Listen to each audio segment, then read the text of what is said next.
महाराष्ट्र की सियासत में कल शनिवार बेहद अहम होगा। वजह भी बड़ी खास है। सालों के बाद ये जो ठाकरे बंधु हैं एक साथ आ रहे हैं। सालों बाद ठाकरे परिवार एक साथ आपको नजर आएगा एक मंच पर।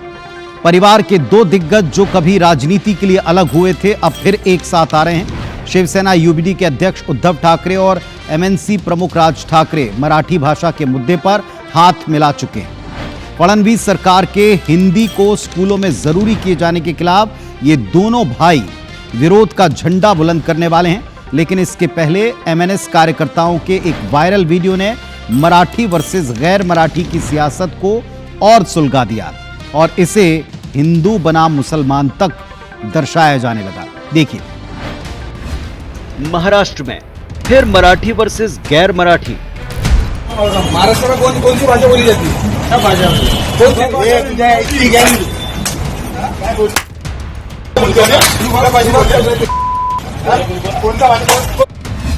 भाषा पर विवाद, सियासी फसाद। एक हिंदू को मारा गया है तो मुझे बोलना है कि इतनी हिम्मत जाके नल बाजार और मोहम्मद अली रोड में दिखाओ ना।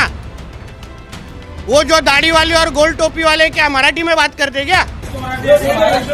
महाराष्ट्र के ठाणे में एक उत्तर भारतीय दुकानदार की एमएनएस कार्यकर्ताओं ने महज इस बात को लेकर पिटाई कर दी कि उसे मराठी नहीं आती थी। वो हिंदी में अपनी बात रख रहा था।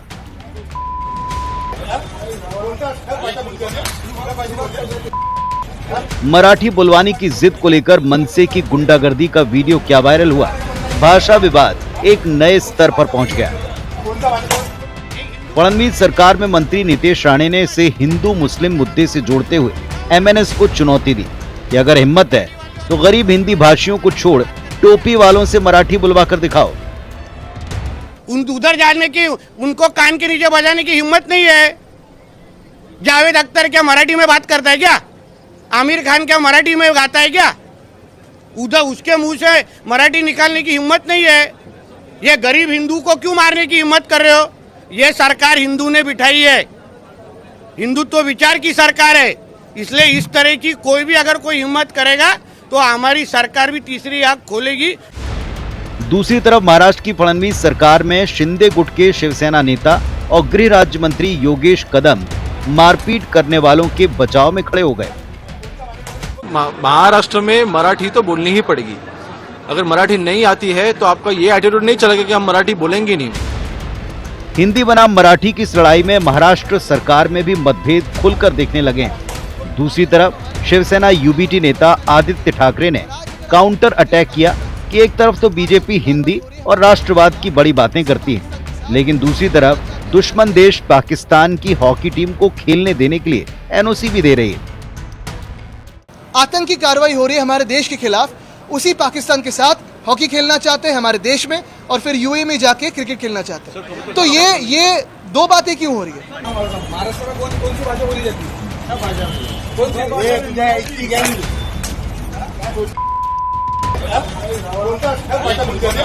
महाराष्ट्र में हिंदी बनाम मराठी की लड़ाई नई नहीं बल्कि क्षेत्रीय दलों के वजूद की लड़ाई कई बार हो चुकी है।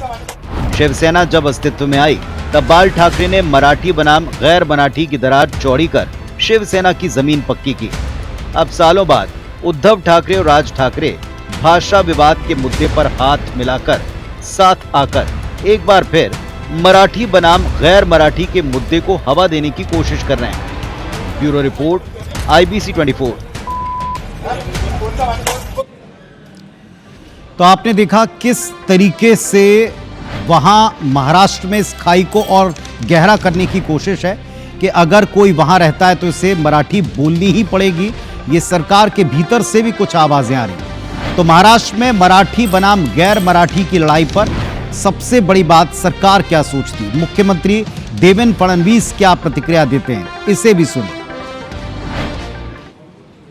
मैं बहुत स्पष्ट शब्दों में बताना चाहता हूं, महाराष्ट्र में मराठी भाषा का अभिमान रखना ये कोई गलत बात नहीं है, लेकिन भाषा के चलते अगर कोई गुंडागर्दी करेगा तो इसको हम सहन नहीं करने वाले।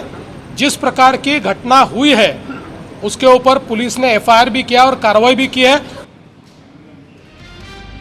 तो बहरहाल एक तरफ कुआं दूसरी तरफ खाई वाली स्थिति महाराष्ट्र सरकार के लिए दिखती है, खास तौर पर तब जब सरकार के भीतर कोई नेता इस तरह मराठी को जबरदस्ती एक वहां के लोगों पर थोपे जाने की ऐसे वीडियो पर कोई प्रतिक्रिया देते हैं या इसे वाजिब बताने की कोशिश करते हैं। सरकार का काम सबकी रक्षा है, क्या वो कर पा रही है? ये सवाल पूरे देश में उठ गया इस एक तस्वीर के साथ।